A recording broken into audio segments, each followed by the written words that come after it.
Imagine you're standing in a bustling marketplace, with vendors calling out to you from every direction. One is offering free samples, another wants to show you a new gadget, and someone else is trying to sign you up for a mailing list. It's chaotic and overwhelming, and you can't seem to make your way out. Now, think about your everyday life. Isn't it sometimes just like that? You get requests from friends, family, coworkers, and even strangers who ask for your time, energy, or resources. In all this chaos, the ability to say no can be your greatest shield.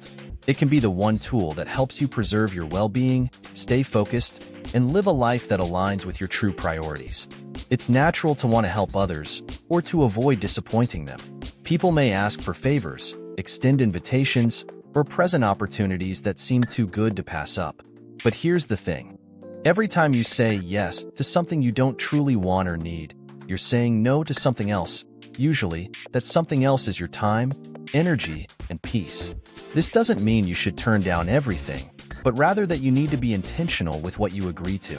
It's about knowing when to say no to protect what truly matters to you.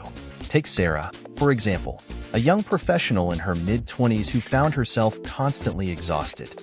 She was the go-to person at work, the friend who was always available to chat, and the family member everyone called for favors. At first, she liked being the one who helped everyone out, but soon it started taking a toll on her. She had no time left for herself, her hobbies, or even rest. She was burned out. One day, her close friend asked her to help organize a large event. Sarah didn't have the energy, and she knew it. For the first time, she politely declined, explaining that she needed to focus on her well-being. To her surprise, the world didn't end. Her friend understood, and Sarah felt a weight lift off her shoulders. That small no opened a new path where she could be more selective about what she agreed to. This allowed her to finally reclaim her time and focus on what was truly important to her. We often believe that saying no will cause conflict or hurt others' feelings. However, when you respectfully decline, most people will understand. Take Michael, a freelance graphic designer, who faced this challenge frequently. As a freelancer, he relied on his clients for income, so he found it difficult to turn down projects. Even when a client offered a lower rate or required work outside of his area of expertise, he still said yes because he feared losing business. But then Michael noticed something. The projects he didn't want to take on were draining him, leaving him with less energy and creativity for the work he was passionate about. He decided to make a change. The next time a client asked for a project he wasn't interested in, he politely said no and explained that he was focusing on a different area of work. Not only did the client respect his decision, but Michael found that his energy levels improved, and he had more time for higher quality projects that he enjoyed. Saying no didn't close doors for him. It opened new ones. Saying no is not about being selfish. It's about self-care and setting boundaries. You have the right to protect your time and energy because they are limited resources. Think about how much time you have in a day. Once you subtract the hours for work, sleep, chores, and other obligations, what remains is precious. If you continuously give away those remaining hours, you'll have no time left for yourself, your passions, or your loved ones. The act of saying no is about making sure that the time you have is spent wisely and purposefully. Even famous figures have had to learn the power of no. Oprah Winfrey once shared how she struggled with saying no because she didn't want to disappoint people. She found herself saying yes to events and requests that didn't align with her goals, which drained her energy and left her feeling overwhelmed. It wasn't until she learned to say no more often that she started to feel more in control of her life. She began to protect her time for the things that mattered most to her, such as her television network, personal growth, and philanthropy. This shift didn't make her less successful. In fact, it allowed her to achieve even more because she was focused and energized.